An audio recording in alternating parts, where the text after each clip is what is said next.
Në fillim të muajit prill, u mbajt premiera e filmit Aroma e Trëndafilit të Kuq. Në këtë premier ishin prezent ardashës, sigurisht, regjisori i filmit Aurel Naçi dhe dy aktoret kryesore. Një prej tyre është Angie Cuku, e cila fluturoi nga New Yorku enkas për këtë premier. Angie Cuku, mirë se vjen në Arzon. Arsela, faleminderit shumë për ftesën. Faleminderit edhe ty që je këtu me mua. E di që siç e thash ke udhëtuar nga New Yorku për të qenë në premier. Si ishte kthimi në Tiranë? Si ishte premiera?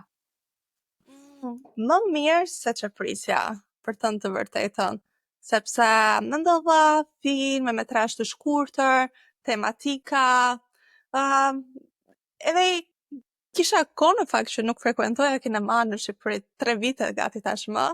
Nuk e prisja që të kishte kaq shumë njerëz, kaq shumë interes, edhe komente rreth filmit dhe diskutime. Duke qenë se dhe unë isha prezente në premier, e di shumë mirë për çfarë po flet. Në fakt, kishte edhe një sesion quhet me pyetje përgjigje pas shfaqjes së filmit, dhe aty pati pyetje, apo jo? Yes. Do mbi atë debatin ose ato pyetjet që u bën. Si të duk? Po diskutonim përpara që do të bëjmë një pyetje përgjigje me aktorët edhe me publikun atje në Tiranë. Edhe i thash që nuk besoj se publiku do shfaqë interes, do drejtoj pyetje, ndoshta edhe duke ditur pak natyrën e publikut shqiptar që është i ndrojtur, edhe mendova se nuk do ishte e vlefshme, por do të që pati shumë sukses edhe ajo pjesë post filmit, dhe më pëlqeu në fakt që njerëzit u përfshin, drejtuan pyetje, diskutuan. Ishte tregues shumë i mirë për filmin tonë. E me gjitha të Angie, në ato debate, apo jo debate, po diskutime, apo pyetje që u bën, unë po vi me një pyetje drejt teje. Çfarë mendon për rolin tënd? A do ta ribëje? A është një rol që ti në një farë mënyre mendon se ke një farë më dyshje? Apo çfarë mendon? Jo, kur më është propozuar, kur kam lexuar skenare, më është propozuar roli i Fjorit, më ka pëlqyer dhe përgjigjja ime e parë, edhe e pa ndryshuar ka qenë po. Ka qenë një eksperiencë e bukur, roli kam dhënë dhe kam marrë, gjithmonë kjo gjë ndodh sa herë që marr përsipër një rol. A do e përsërisja? Nuk do e përsërisja në kuptimin ndoshta dhe një herë, ose një Roma e Trëndafilit Kuq 2, sepse më pëlqen hera e parë të ngelet ajo unike, speciale. Por dhe isha shumë e hapur në filma, në skenar të tjerë, qofse do kishte sërish një rol të ngjashëm me Fjorin, pse jo? Jam shumë pro edhe të ribërit role të ngjashme në vazhdim, ashtu si dhe e hapur për të provuar role që janë për herë të parë për mua. Në fakt, ajo ishte ideja që jo vetëm nuk je bërë pishman, nuk e ke vënë më dyshje zgjedhjen tënde, por mund të pranosh edhe role të tjera ndoshta edhe të ngjashme në këto filmat. Është një skenar i mirë, një rol që mundet të tregoj shumë, patjetër që po. E unë e dua aktrimin, është puna ime si aktore, edhe nuk do e mendoja 2 herë për arsye të tjera në mos qofshin profesionale. Kështu që Angie kur vendos është e sigurt dhe jo vetëm nuk ndryshon mendim, po është ajo zgjedhja e duhur. Nëse do të pyesja tani një krahasim, po themi, sepse filmi është shfaqur në shumë festivale, po sidomos ato amerikane, në Shtetet e Bashkuara të Amerikës, ku ka fituar edhe 13 çmime në shumë nga këto festivale ku ka marrë pjesë. Nëse do të bëni një krahasim midis, le të themi, si është pritur filmi nga publiku amerikan dhe nga ai shqiptar i premierës, ti si mendon? Ç'a qasje ka? Diskutimi e qenë më i madh në Shqipëri, sepse është një temë që provokon, edhe nuk kemi shumë filmat të cilët mund të jenë dhe të zhanrit LGBT. Ndërsa në Amerikë janë skenare edhe filma që janë parë, edhe vazhdojnë, bëhen, e shihen, edhe mund cilësohet vetëm si një film i bukur dashurie. Megjithatë, filmi nuk ka atë përcaktim, ka temën e dashurisë apo jo, e cila Temën e pavarësisht se dashurisë, sepse edhe në festivalin që ka qenë pjesëmarrës dhe në kategoritë ka qenë nominuar dhe fitues në kategorinë si filmi më i mirë i shkurtër, filmi më i mirë i shkurtër romans. Dhe kjo besoj se është një tregues, nuk është bërë absolutisht për nuk ka një etiketim. Flasim për dashurinë dhe edhe dashuria nuk është gjithmonë e personifikuar vetëm midis një vajze dhe një djali, por është shumë dimensionale. atë është për të gjitha emocionet e bukura që mundesh të kesh me një person. Është njoja, është shoqëria, është flirti, është dashuria, nuk është vetëm në aspektin e një orientimi seksual. Për sa i përket çmimeve që po flisim, në fakt ti në një nga festivalet gjithmonë në Shtetet e Bashkuara të Amerikës ke gjithashtu fituar një çmim si aktoreja më e mirë. Për çfarë festivali bëj fjalë saktësisht Anxhi? Po, janë festivalet e filmit të shkurtër që janë në disa shtete këtu në Amerikë. Çmimi për cilin ka marrë ka qenë në festivalin që është zhvilluar në Long Island City këtu. Si aktore më e mirë e filmit me metrazh të shkurtër. Shumë urime për këtë.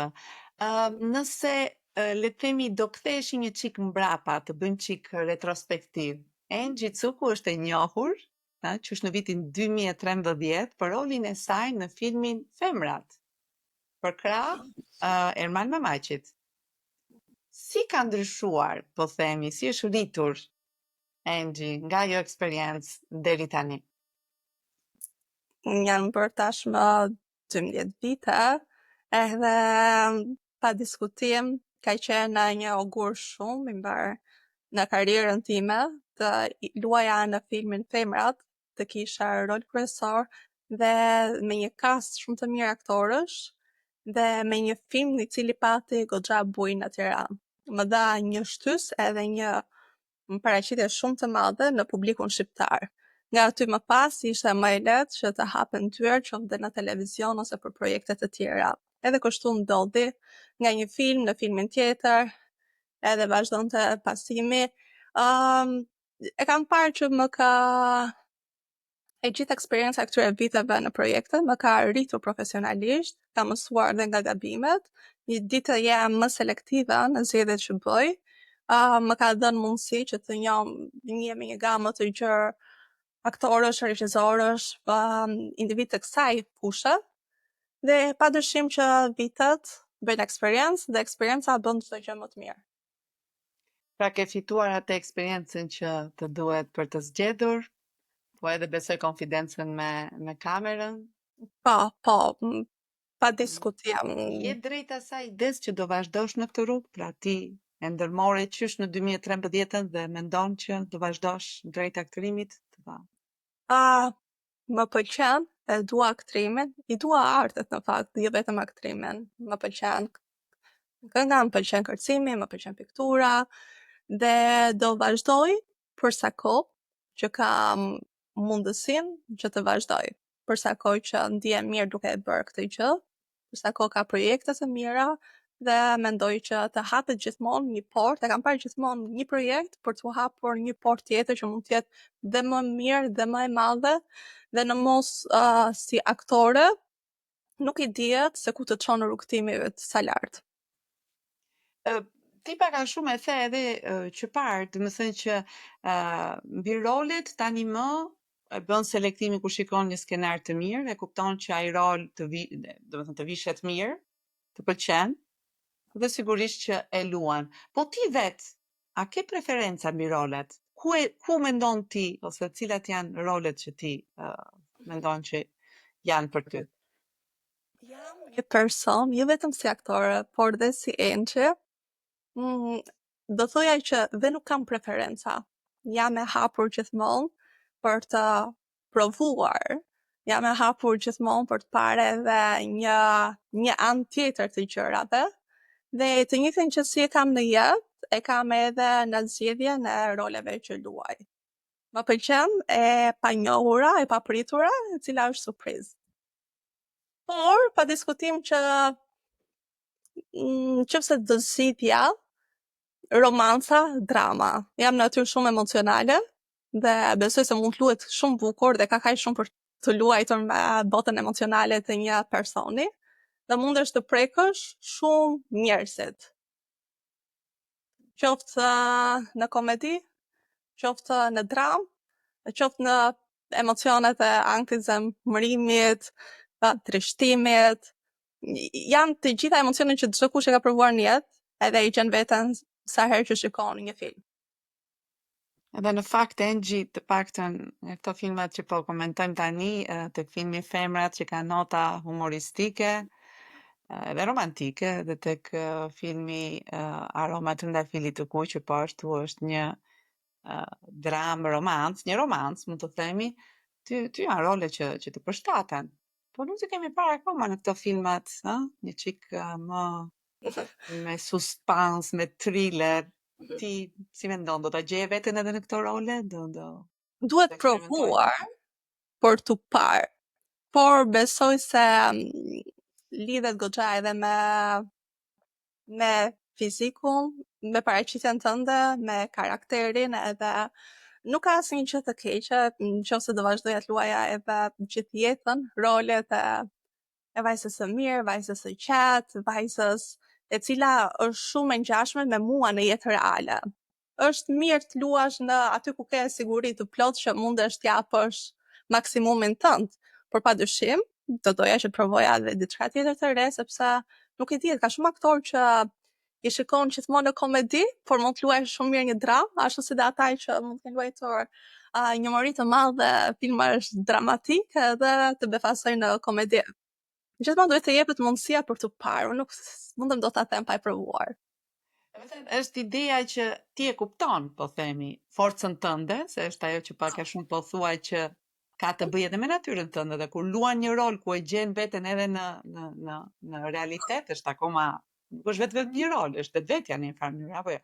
Është plus për mua, padyshim, por gjithashtu edhe për casting director ose regjisorin që më zgjedh, besoj se të jetë një farë sigurie kur ti e përfytyron atë karakter me imazh të përputhen të dyja bashk.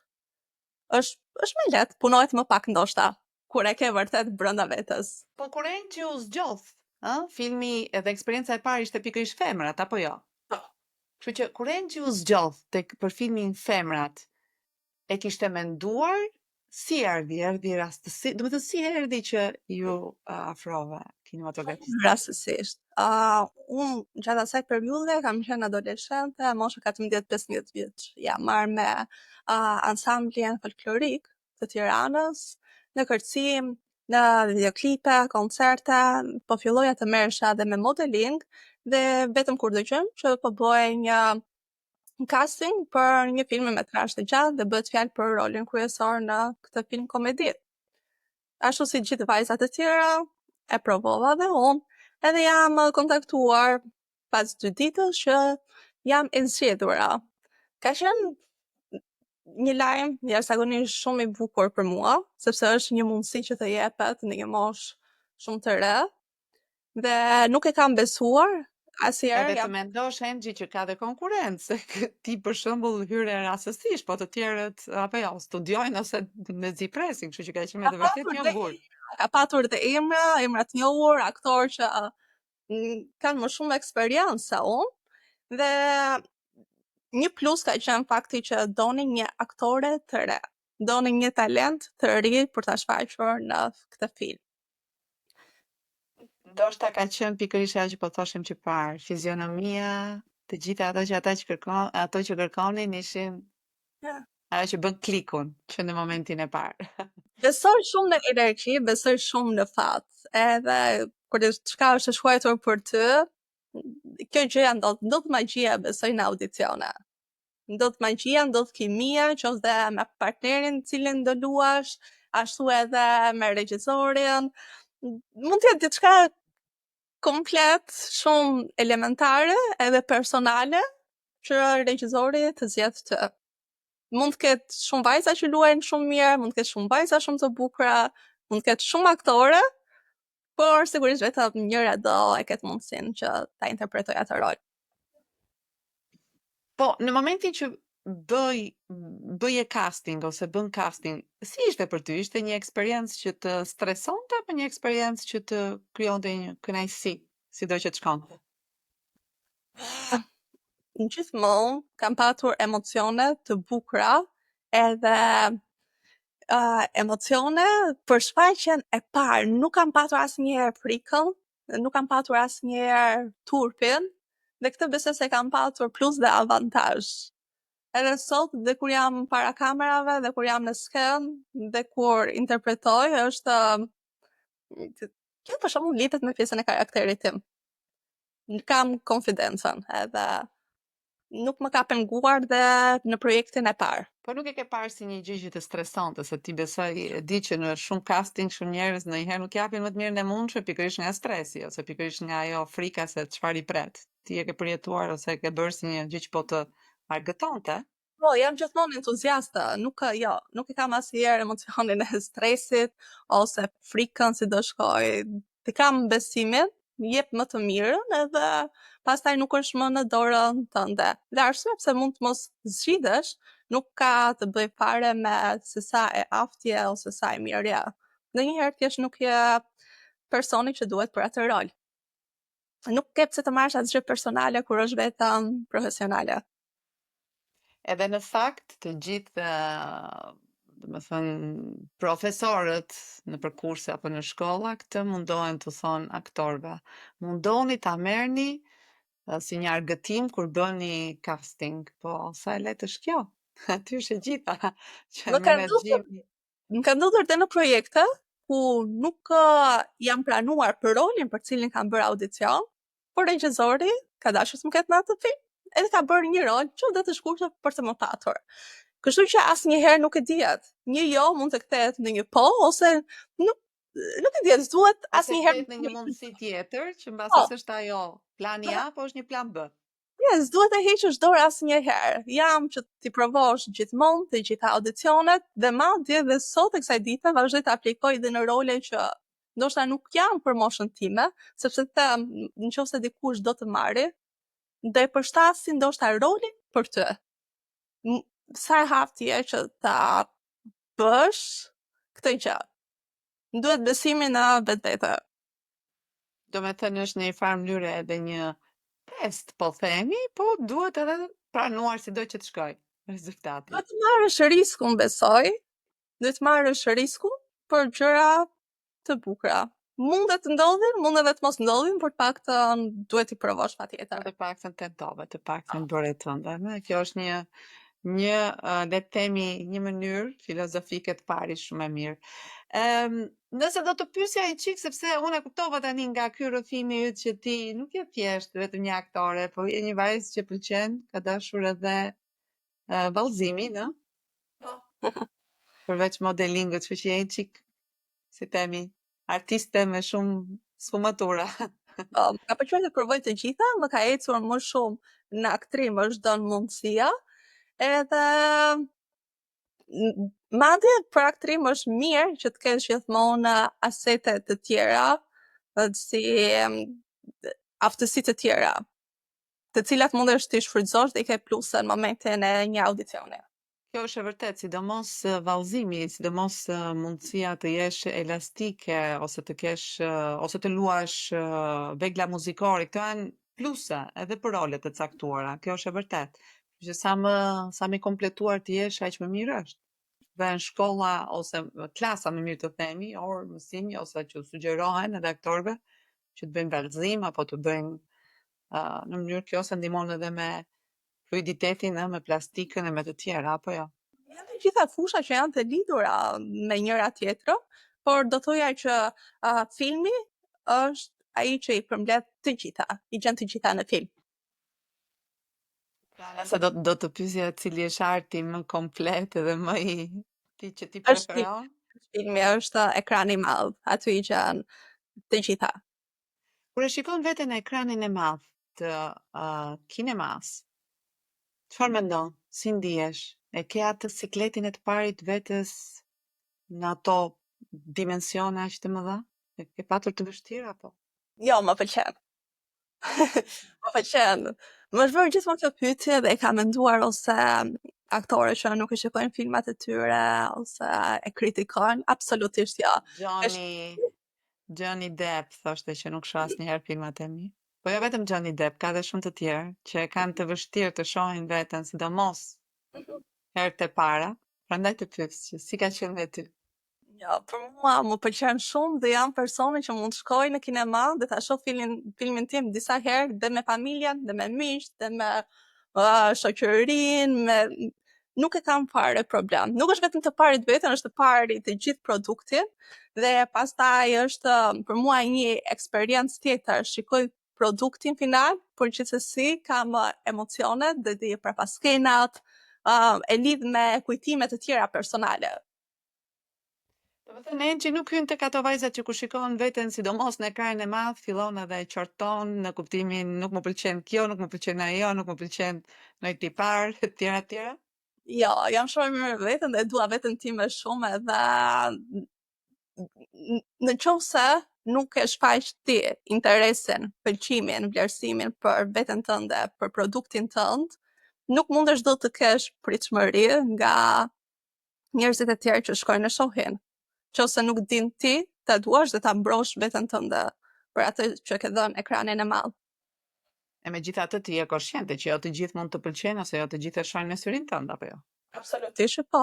Është e njëjta gjë si duhet të vendosësh veten në puthën e tjetrit. Dhe unë po të shikoj një film, ndoshta më pëlqen, ndoshta jo. Ndoshta më pëlqen aktori, ndoshta s'më pëlqen aktoria. Është shumë personale, është shije. Po të paktën nuk bën, po themi atë luftën e brendshme me veten tënde. Je e qetë dhe kjo është një Jo, plus. respektohet mendimi i çdo kujt. Respektohet mendimi i çdo kujt. Për te i tani i them ta sillim çik në formë shakaje, domethënë është ajo ideja që kur vajzat shikojnë veten e tyre fillojnë të thonë, "O bobo, isha shëndoshur një çik, o bobo, kisha këtë keq, o bobo." S'kisha këtë moment. E dhën pas paraqitjes dhe po të më shikosh dhe tani që po flas me ty në kusht të shtëpie asnjëherë. Kam dashur gjithmonë të jam vetvetja edhe të tregoj për Ençin, ashtu siç është, pa filtra edhe ka E njerëz që gjithë ishte edhe tek femrat. Një vajzë, ta shoh. Ujë e sapun. e rëndësishme është të ndihesh mirë me veten tënde, sepse njerëzit disa do të pëlqejnë, disa s'do të pëlqejnë dhe disa mund të ndryshojnë dhe rrugës dhe nuk jetohet për njerëzit. E rëndësishme është që ajo paketë në qoftë se të pëlqen të jenë njerëzit që ti vlerëson. Nuk ka rëndësi sa veta mund të mos pëlqejnë, po kush të pëlqen. Nëse do flasim për regjisor, shqiptar të huaj, a ke preferenca? A ke dikë që të pëlqen të punosh apo në përgjithësi? Regjisor shqiptar nuk kam preferenca. Regjisor të huaj, po, ka regjisor që më pëlqejnë shumë filmat e tyre. Është Damien Chazelle, francez, është Gaspar Noé, që është francez, mua më pëlqen kinemaja franceze prandaj. Pedro Almodovar, që është nga Almodovar? Spanja. Ja. Do të thënë jemi midis, po më jep, do të thënë regjisor francez dhe regjisor spanjoll. Europa i ka në fakt historitë dhe prodhimet shumë të mira. Po për regjisorët shqiptar ku thua nuk kanë preferenca, do të punoje ose do të bashkëpunoje me të gjithë. Kjo është ideja. Nuk kam pëlqim në fakt për regjisorët dhe me regjisorët që kam patur të punoj në Shqipëri, edhe nuk kam parë produkte të tjera, filmat të tjera shqiptar. Kështu që nuk kam se si të krijoj një opinion për diçka që se kam parë. Okej, është një gjë domethënë që nuk e pa.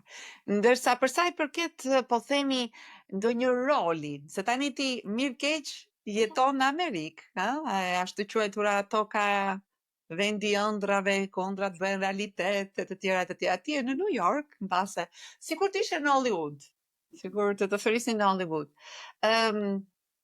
Çfarë roli ose me kë do doje ti të bashkëpunoja? Do më pëlqente duke parë se sa po ndiqen platformat të isha pjesë e një TV show, Netflix, ose Ulu ose Një seriali, një seri. po, një seriale, sepse ka goxha shikueshmëri, platformat po ndiqen shumë, njerëzit po e shikojnë edhe në telefon dhe në iPad, janë ndërsa kinemaja ekrani i madh, nuk besoj se ka të njëjtin impakt si dikur. Pa diskutim që nuk i ka humbur ai glamuri, por kanë ndryshuar preferenca, ndoshta edhe me gjeneratën e re. Është vendosur, po themi me mendja nga kinemat drejt atyre Njerëzit janë më praktik, duan gjëra shumë të shkurtra, shumë fleksibël, telefon, pauzë, fillon.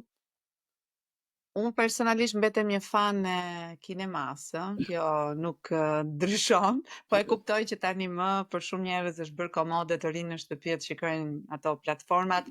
Nëse do zgjidhje një serial apo një seri që ti e ke pëlqyer vetë, do thoshe as sikur të isha dhe unë pjesë një ditë e këtij castit. Cila do të ishte? Pyetje shumë interesante. Ëm Nuk do thoja ndoshta një emër të një seriali, por do thoja suksesin e një seriali, si Friends-at. Që vazhdo me ndiqet ende. Pa të pëlqejnë ato notat humoristike. Më pëlqen suksesi që pat ai serial. Do doja të ishte një serial i tillë që vazhdo me vite, rikthehet edhe ka gjithmonë bujën. Edhe që shihet e rishihet nga të Po, gjithë edhe të gjitha brezat. moshat edhe nuk i humbet asnjëherë koha. A ke projekte aktualisht, po themi për filma? Për qenë realiste, më shumë ka qenë modelingu, të cilin ka mundur ta bëj më shpesh se sa aktrin. Mundësit janë shumë të mëdhaja këtu, por ka qenë më i lehtë për shkak dhe të gjuhës, plus dhe filmi ka një impenjim shumë herë më të madh para përgatitor, në qërime, por jam edhe duke punuar për një serial shqiptar i cili po zhvillohet këtu në Amerikë, quhet Andra Amerikane, dhe kemi xhiruar episodin e parë i cili do të jetë premier në datën 27 prill. Do kemi një premier tjetër në Tiranë? Jo, do të jetë premiera në New York këtë herë, por nëse pas kësaj premiere gjëra do shkojnë mirë, do të zhvillohet me 10 episode të plota dhe do jetë aksesi besoj edhe në shtete tjera edhe përtej shteteve të Amerikës së. Tani ky në rastin konkret duket si një tjetër skup. Unë i kam shumë qejf kur më bëjnë skupe këtu në podcast, kështu që faleminderit. Pra edhe një herë quhet Ëndra Amerikane. Dhe ndërkohë është xhiruar episodi i parë. Po, është xhiruar episodi i parë me një kas aktorë shumë të mirë, të cilat jetojnë në New York për shumë vitesh. Atë do pyesja. Do të jetë premiera në datën 27 prill, do të jetë një mbrëmje gala që do të zhvillohet në New York. Dhe pas kësaj premiere do të jenë 9 episode të tjera pasuese për produktin final që do të shfaqet së shpejti. Pra kemi aktor shqiptar, por që jetojnë në Amerikë. Të gjithë aktorët shqiptarë që jetojnë në Amerikë. Të gjithë aktorët shqiptarë që jetojnë në Amerikë. Kështu që komuniteti i aktorëve shqiptarë është aktiv, po themi, mjaft aktiv. Është aktiv dhe shumë bashkëpunues. E kjo është gjë shumë e mirë në fakt, sepse në Amerikë nuk e di pse, ndoshta nga që edhe kjo largësia është e vërtet. Komuniteti shqiptar në Amerikë është shumë i bashkuar, ndryshe nga vendet e tjera në Europë ku. Megjithatë kjo ishte me të vërtet një gjë shumë e bukur. Kështu që do filloj po themi nga Amerika dhe pastaj mund të po do jetë po flasim për seri që do shfaqen në televizion apo jo, në televizion. Munden të janë në një televizion në Shqipëri ose urojnë në një platformë të madhe. Një platformë të madhe ku mund ta shohin të gjithë. Engji, një pyetje e fundit është, okay, ky është një projekt me sa duket që në fazën e parë ka kaluar, po pak a shumë për ta mbyllur, a mendon, a do kesh projekte të tjera, a mendon që do vazhdosh në këtë rrugë dhe do insistosh? Për sa kohë të kërkoj, po do kem projekte. Besoj se për sa kohë që nuk e dorë, jam kërkuese, diçka do të dalë jam shumë optimiste, çfarë s'mund të kesh realizuar për 10 vjet mund të realizosh në një ditë, edhe e bukur e artit është sepse të duhet vetëm një mundësi e art. Vetëm një mundësi e art edhe ndodh suksesi overnight, brenda natës. Prandaj nuk duhet të Angie ndërron edhe këtë ëndrrën amerikane për vërtetë, se deri tani është në kontekstin shqiptar. E ndjen? Ëndra amerikane për mua është edhe çfarë jam duke jetuar deri tani. Ardha ime, jetesa ime në New York, edhe kjo është ëndra amerikane për mua. Edhe jam shumë mirënjohëse për çdo gjë që ndodh ditë pas dite, edhe në aspektin profesional, sepse dhe një gjë e vogël është një arritje shumë e madhe për Edhe ky është shpirti i duhur dhe unë të uroj shumë suksese në projektet e tua edhe të kesh gjithmonë e më tepër gjëra që të mbushin shpirtin sigurisht të projekte artistike. Shumë faleminderit. Faleminderit, shumë falenderoj dhe të suksesa me podcastin. Faleminderit.